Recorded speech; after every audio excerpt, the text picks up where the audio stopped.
I want to kind of pick your brain for a second on this impeachment thing, because Congress is going to come back. So here's the concern I have. I get you mentioned anger, right? Mm-hmm. I feel like in some ways, if you just stop for a moment and say, what's happening in the Biden presidency? I got a person in my VIP community that asked this question during one of our Q&As a couple weeks ago. And he said, shouldn't we impeach Biden at the ballot box? And I sat back and I thought to myself, okay, he can't make it down a flight of stairs. He has trouble finishing a sentence.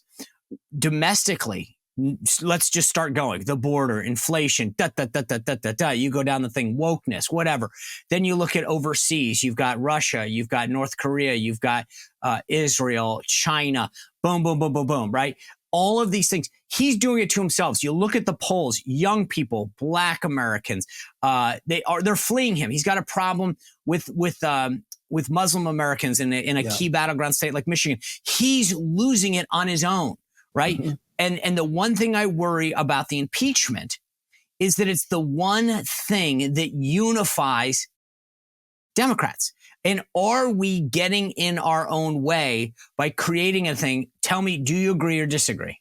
I totally disagree. Why? And here's why. One, you're not going to get him convicted in the United States Senate. We don't have the votes to do it. But here's what the media will be forced to do is cover some of this stuff. Look, you saw the polling about the Hunter Biden laptop that most of the American people had no idea it even existed because the media covered it all up. If they would have known about it, we maybe could have overwhelmed the fraud and irregularities that I saw during the election. We could have overwhelmed all that. The media hid it, but you impeached Joe Biden. You put this all on display. Now they're going to be forced to cover some of this stuff. There'll be some people that'll open their eyes. And there's another aspect to this, Sean, which is the criminality that Joe Biden is engaging in. From the border alone, we had in Texas a 16-year-old girl, a cheerleader who was home. Her mom goes to leave for work. An illegal alien who she has no idea who it is sneaks into her house, stabs her to death. Mom shows up at school to watch her daughter cheerlead. No idea her daughter's dead in her house. That's from an illegal alien.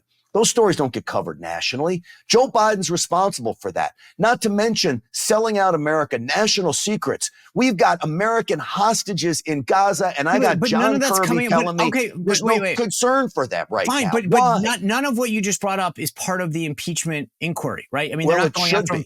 Okay, but my point is, then let's do it.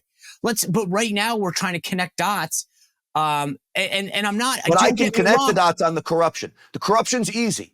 We've now seen all the bank wires. We see the loans to Joe Biden coming back as payments, which is a total evasion of taxes, which is illegal, by the way. We've got the suspicious wire reports. We've got the text messages. We've got Tony Bobolinsky totally contradicting Joe Biden's statement, says I never talked to anybody about my son's business. Now we got Devin Archer saying, yes, you did. We got pictures of him at Cafe Milano when he said he never was involved with anybody. Alias email addresses 26 times to Eric Schwerin, who was running one of Hunter Biden's businesses. 12 trips from Hunter on Air Force 2. And 2 weeks later, after every one of those trips, some $1 million deal comes through.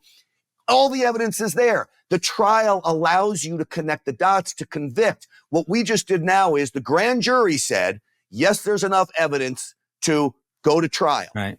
Now we go to trial. Let the American people see it. I think you just made a better case than anyone I've ever heard on Capitol Hill do that.